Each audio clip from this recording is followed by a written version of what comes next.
agora que no primeiro bloco a gente viu, né, deu uma pincelada geral aí sobre o cenário da segurança de redes, por que ela surgiu, como que ela está, né, inserida hoje nas empresas de TI principalmente, o que tem sido feito, né, em termos macro aí de movimento, né, nós vamos começar a falar da segurança de rede propriamente dita. Então, para a gente começar a conversar, a gente vai passar alguns conceitos base para vocês. Os primeiros 3 conceitos, que são os conceitos, né, mais difundidos, mais importantes, digamos assim, são os 3 lá de baixo. Ó. A confidencialidade, a integridade e a disponibilidade. Vamos lá, raciocinando, sem decorar. Confidencialidade. O que é algo que é confidencial? Confidencial é o quê? É algo que tem que ter o quê? Um certo sigilo, um certo segredo, que não pode ser conhecido por muitas pessoas. Então, é exatamente isso. O que quer dizer a confidencialidade? É você garantir que a informação só seja conhecida pelas pessoas que efetivamente devem conhecê-la. Isso é, você evitar que uma informação que, né, tem um nível de confidencialidade interna, por exemplo, do seu órgão, caia nas mãos de uma outra empresa, ou de um concorrente, ou de uma pessoa mal intencionada. Ok? A confidencialidade. A integridade é você garantir que aquela informação que está armazenada lá é a informação verdadeira. Como assim, professor Rodrigo? Olha, você grava um arquivo, né, digamos assim, seu chefe pediu para você digitar um arquivo Word qualquer, fazendo um pagamento a um fornecedor. Você salvou esse arquivo no repositório, né, comum de uso lá da sua empresa. Garantir a integridade é você garantir o seguinte, que essa informação que você salvou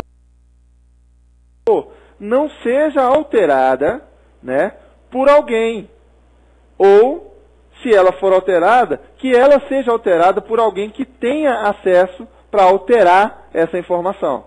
Ok? Manter a informação íntegra, né? Que a informação continue com o seu estado original do autor da informação. Ok?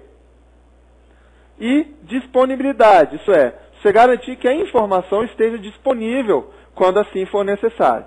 Além desses 3 conceitos base, você tem o conceito de autenticidade ou autenticação, que nada mais é do que, eu digo o seguinte, olha, eu, Rodrigo, eu quero salvar esse arquivo naquela pasta. Então, o que é autenticação? É ele garantir que eu não estou só dizendo que eu sou o Rodrigo, eu realmente sou o Rodrigo e eu que salvei aquele documento lá. Aqui, nesse conceito de autenticação, você tem uma série de, né, soluções possíveis. Você pode usar login e senha simples, você pode usar certificação digital, né, você pode usar assinatura digital e uma série de outras coisas, ok?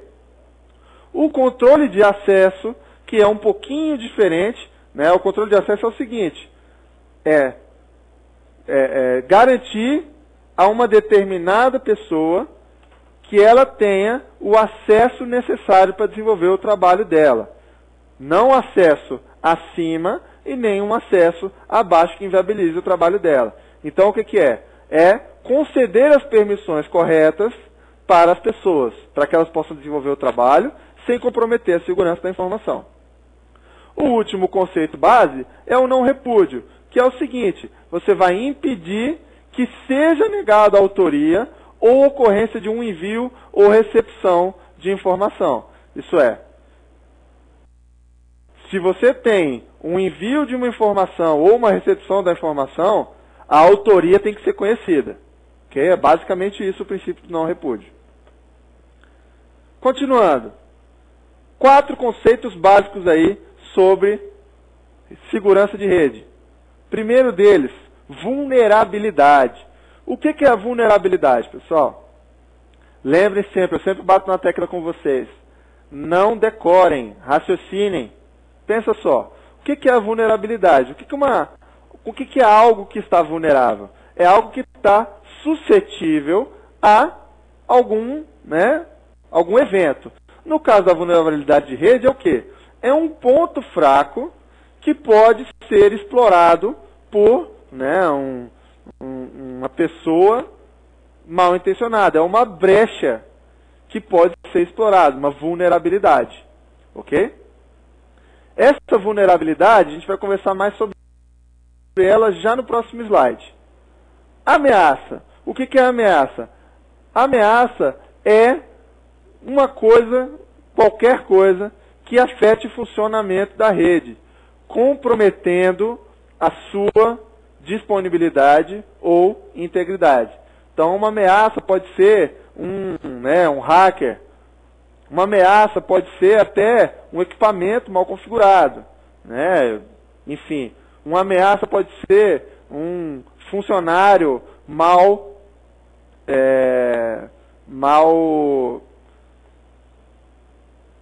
dirigido, digamos assim, mal treinado, mal informado, melhor dizendo.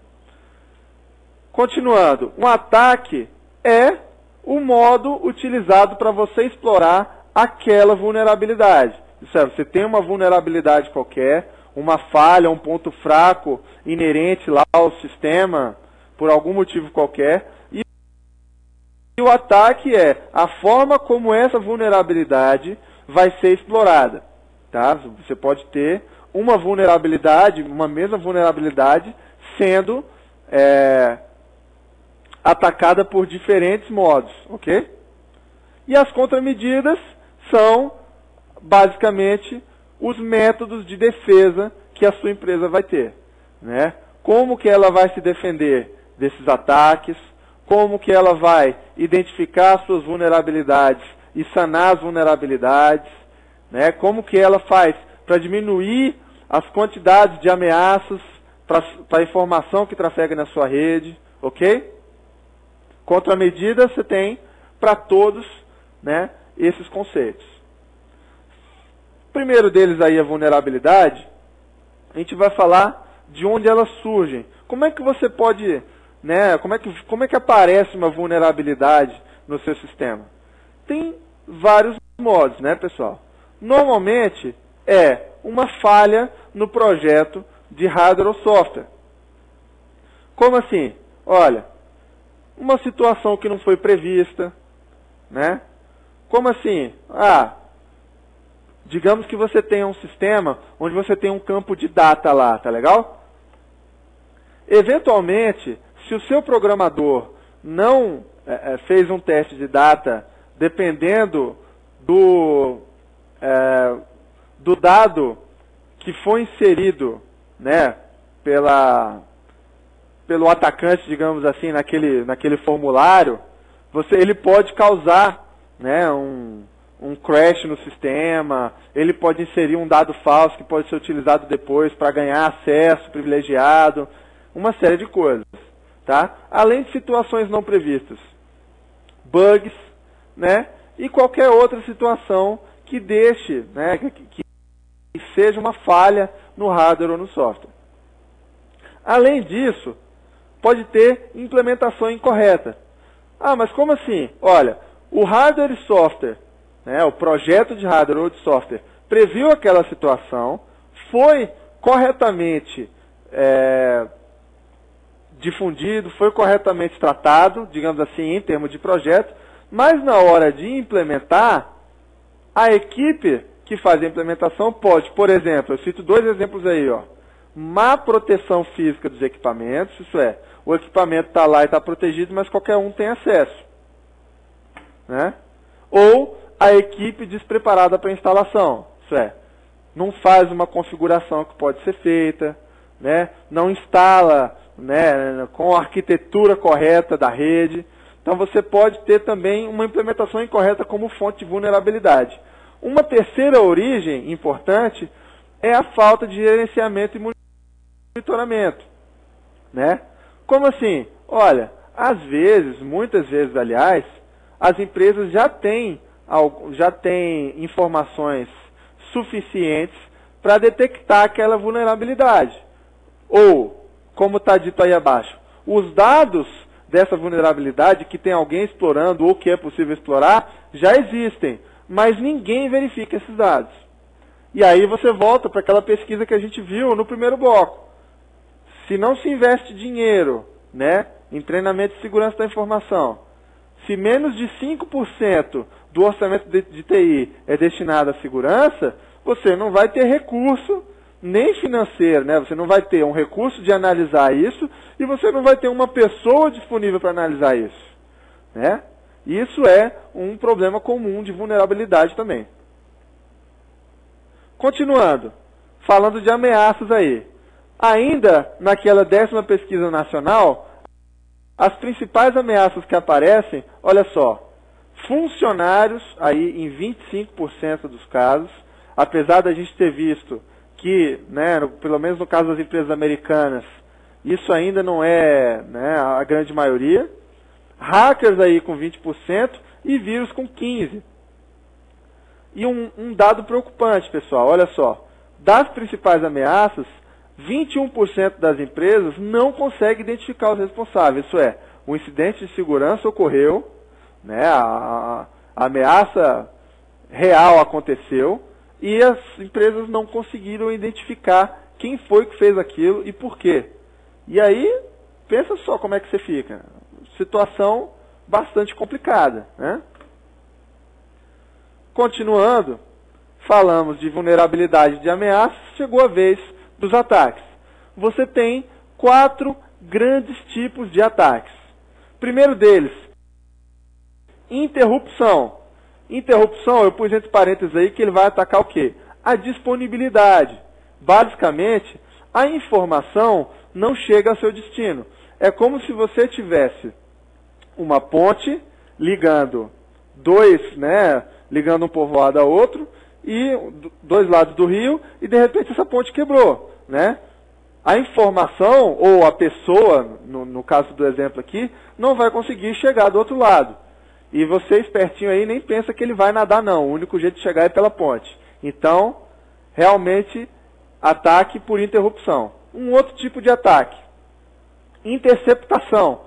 A interceptação vai afetar o quê? A confidencialidade da informação. Por quê? Quando é que a informação é interceptada?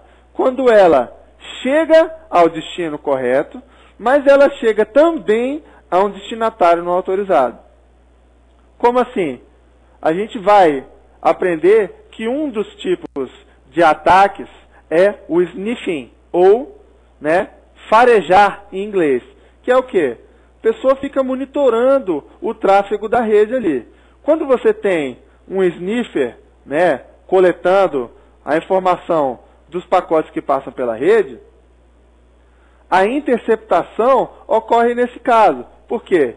O pacote chega até o destino final, mas no meio do caminho alguém também teve acesso àquele pacote, ok? Um outro tipo de ataque é a modificação. Aí já vai afetar o quê? A integridade da informação. Por quê?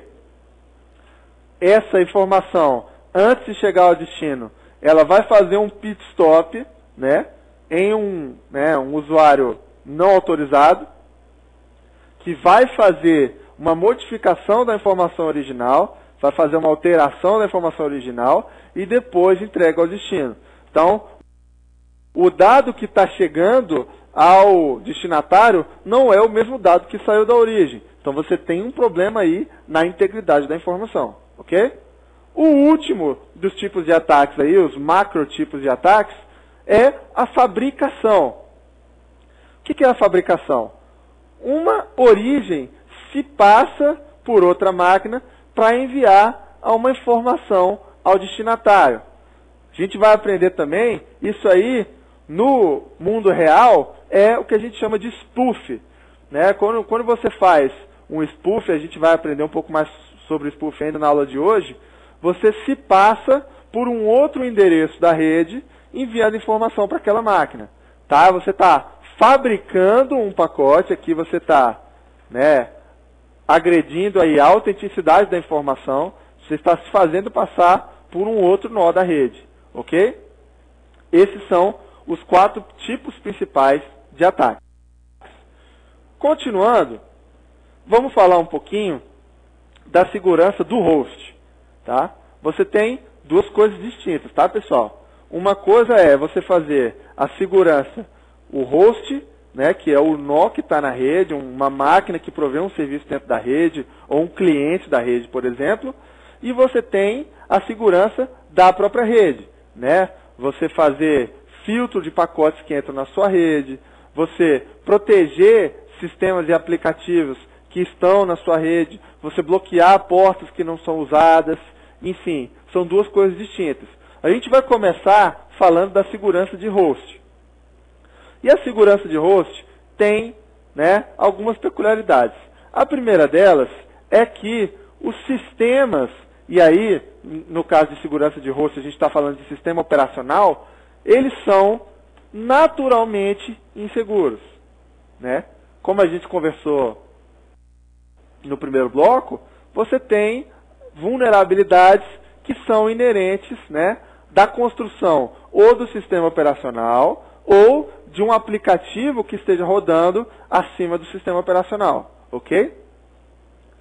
Os atacantes, né, ou os hackers, não têm nada mais interessante para fazer, óbvio, e ficam procurando formas de encontrar essas vulnerabilidades, esses bugs ou essas brechas que permitam a eles ganhar, né, um acesso, que permitam a eles obter vantagem daquilo ali, tá? Apesar disso, como, né, os hackers vêm se aprimorando, né, os fabricantes das soluções também vêm se aprimorando e vêm aumentando a velocidade com as quais eles soltam o que a gente chama de fixes ou patches, né, que são os adendos de segurança para corrigir as vulnerabilidades conforme elas vão aparecendo. Problema: apesar da velocidade de patch das empresas ter aumentado, os usuários não têm, né, instalados patches de segurança com a rapidez necessária. E você tem vários motivos para isso. Eu citei o principal aí, mas aí, pessoal, a gente está pensando em host dentro de uma rede corporativa, que é o quê? Confiabilidade. Pensa só, você tem um serviço crítico na sua rede, como por exemplo, a sua empresa é uma empresa de comércio eletrônico e você tem o seu site web lá dentro. Tá legal? Saiu um patch novo de segurança para o software qualquer lá, o seu sistema operacional que você usa naquela máquina, ok? Se a atividade da sua empresa, como nesse exemplo que eu estou te dando, depende diretamente desse serviço, você tem que tomar uma série de cuidados na hora de instalar um patch como esse. Por quê? Seu serviço está rodando legal, ok? Sem problema, sem qualquer alteração. Dependendo do patch que foi instalado, né, talvez o seu serviço não fique 100% compatível e possa parar de funcionar. Então, a razão principal no mercado corporativo é confiabilidade. As pessoas esperam um pouco, esperam uma janela de manutenção, ou esperam para ver se o patch, né, quem instalou primeiro para saber se o patch não deu nenhuma incompatibilidade com a configuração que você tem lá, etc. e tal. Você vê nesse quadrinho abaixo, né, essa figura que tem aí, você vê que, olha só, você tem no sistema operacional lá, qualquer, versão 1.1, a vulnerabilidade detectada no primeiro momento, e logo depois, a empresa já disponibilizou um patch para essa vulnerabilidade, ok? Mas o que acontece na prática? Olha o quadrado ali embaixo, ó. Apesar do patch já estar disponível, você tem um tempo de exploit, né, que é de explorar aquela brecha de segurança, e você tem também ataques durante esse período de exploit. Então, olha só, o patch já estava disponível, esses exploits poderiam ter sido evitados, mas por causa de uma demora excessiva na hora de instalar os patches, olha só, eu só vim instalar aqui no final. Eu tive uma janela muito maior de tempo em que o meu sistema poderia ser comprometido por essa vulnerabilidade ou por esse ataque. Tá? Razões para isso, existem algumas razões técnicas. Qual é a melhor forma de fazer? Se você na sua empresa passa por isso diariamente, assim como eu passo, né, a ideia é você desenvolver soluções de alta disponibilidade, né, você pode usar clusterização, você pode usar virtualização para isso, de forma que você tenha mais chances de instalar esses patches de segurança com a velocidade necessária. No bloco 3, a gente continua falando da segurança de host.